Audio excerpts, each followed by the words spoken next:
And we're back here on the GSMC Baseball Podcast, bringing you our fourth and final segment, which is going to be talking about some injury news around the league and just some injury stuff I did want to talk about. That we're being that today is Monday, and that our last show came on Friday. There were a lot of injury stuff we missed Friday night, Saturday, Sunday. You know all the drills. So I just did want to recap some of the things we did miss and just the impacts on their team, how serious I think it is, and we'll be going over it. So yeah. The first one is going to be about the Padres. Joe Musgrove is going on the injured list with right elbow inflammation. More specifically, he has triceps tendonitis. So it's looking like that he was mainly placed in the IL for cautionary purposes. It is more precautionary of a situation that he is injured and needs to go in the IL. It's more if we saw something, we cut it early. We think we're going to do a good job rehabbing with it. So we're going to put him on the IL for now, just shut him down. Hopefully he can heal better, and it'll turn into something minor before it turns into something major. So I think a good job by the Padres to figure out what was wrong with Musgrove there, be precautious with him, and put him on the injured list. This is the second pretty big starter for the Padres being put on the injured list recently. You had Darvish before with neck tightness. So that was something. I also did just see that Dylan Cease is talking to reporters at 3:50 Central Time, which is going to be interesting. I don't know why he's doing that, but it could be another injury, I guess. I'm really not sure, but we'll have to see. But yeah, impact on the Padres here, not really that much. You look at Joe Musgrove this year. You see what his stats have been like. You see how he's been. He hasn't been that good. He really has not been the guy you've wanted. His stats have not been great, and I think having him in the IL isn't the worst thing in the world. He gets a little time to lay back, sit back, watch people pitch, see what maybe he's doing wrong, and it's just been a rough season for him. Injury plagued the last few. Also have been, but this year just struggling overall with just his stats and execution. So I think him going on the IL isn't the worst thing in the world.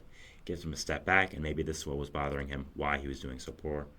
Again, right elbow inflammation, as we've seen throughout this year with all the pitching injuries we've had. Elbows and arms, pitching arms are not something to joke around with at all. If anything, and I mean anything, flares up in that arm, you're going on the IL. They're not taking a risk. They're not getting another Tommy John.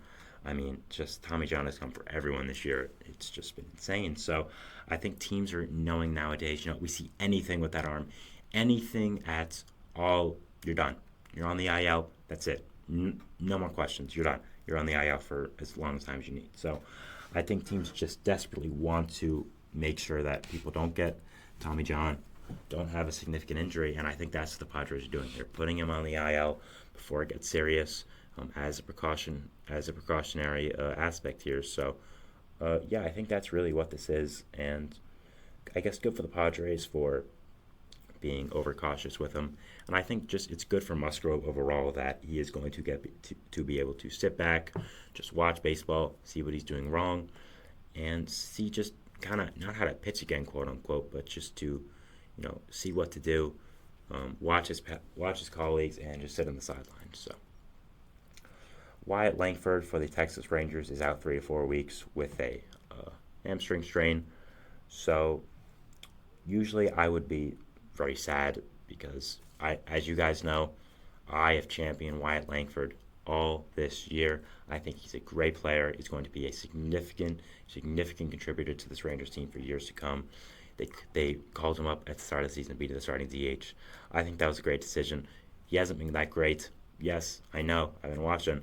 But I still think he's a great player, and I still think that he adds a lot to this Rangers team, and he has a lot of potential. So him being out 3 to 4 weeks, though, isn't a significant thing for the Rangers. It's kind of like the Padres, where he hasn't been doing that well. So I think you're not totally mad with him getting 3 to 4 weeks now to sit out.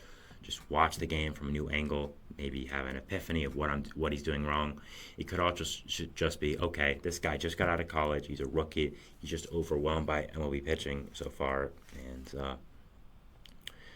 hopefully he'll be better in the future just when he's more used to it. So that could just be another thing with it. But I think him being out 3 to 4 weeks isn't that big of a deal. I think again when you look at how he's done this season, uh, you know how much he has been underperforming. It is something that is like, okay, we're not that mad.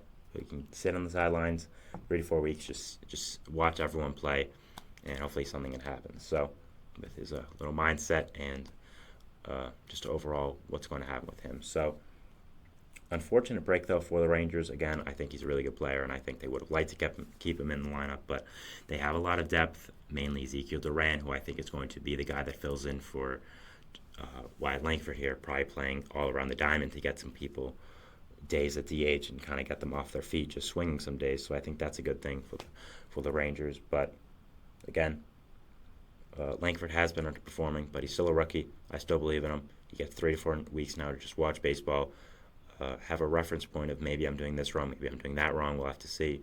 So that's going to be something interesting to watch. And yeah, just excited to see what happens after his injury and if he can come back doing really, really well. I think he can, but we'll have to see. Evan Phillips for the Dodgers has a hamstring strain, and we're not exactly sure how long he's going to be out.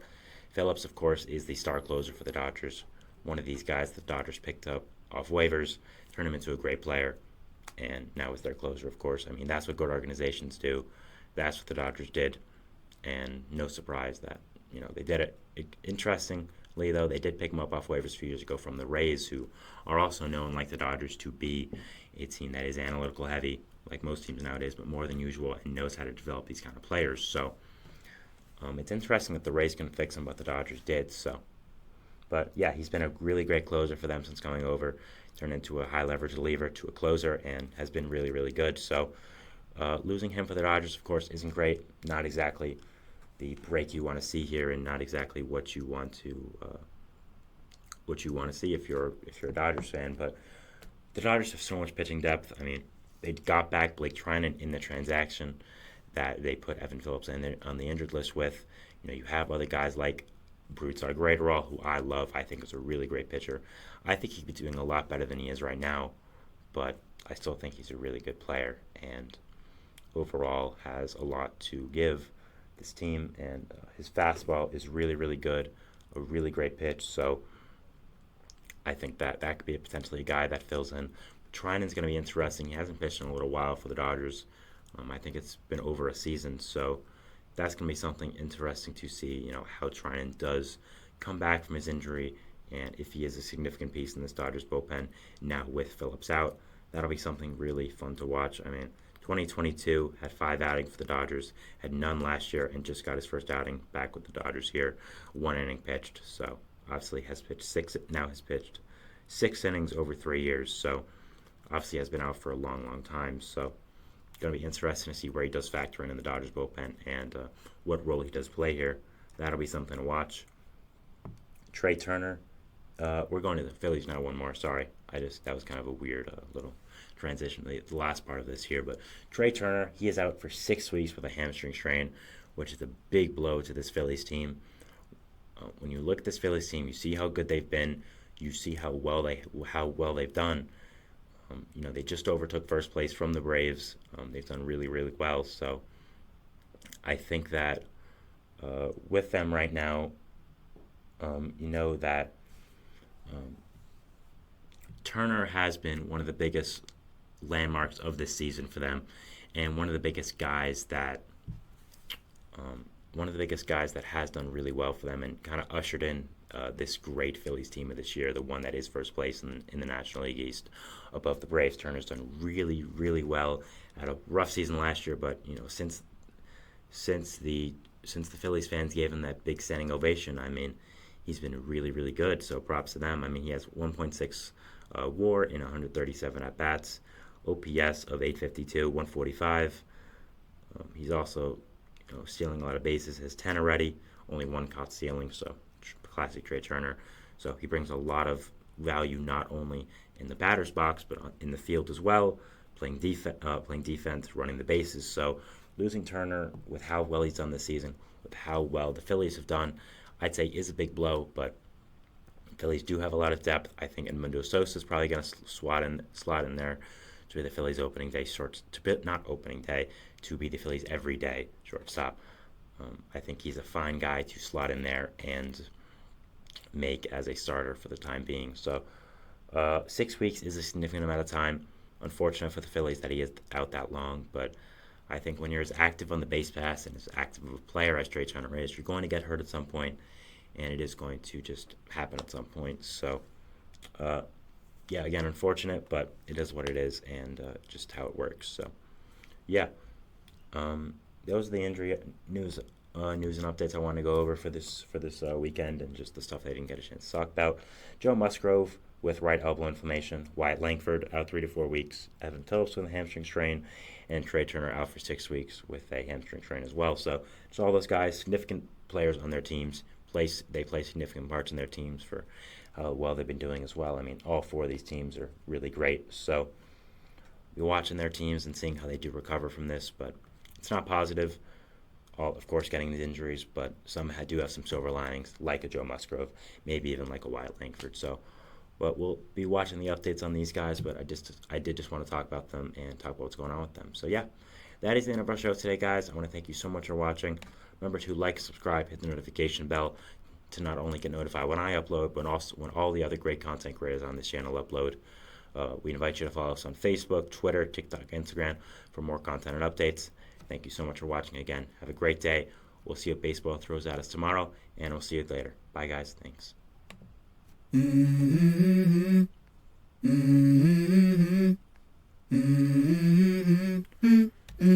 Let's go.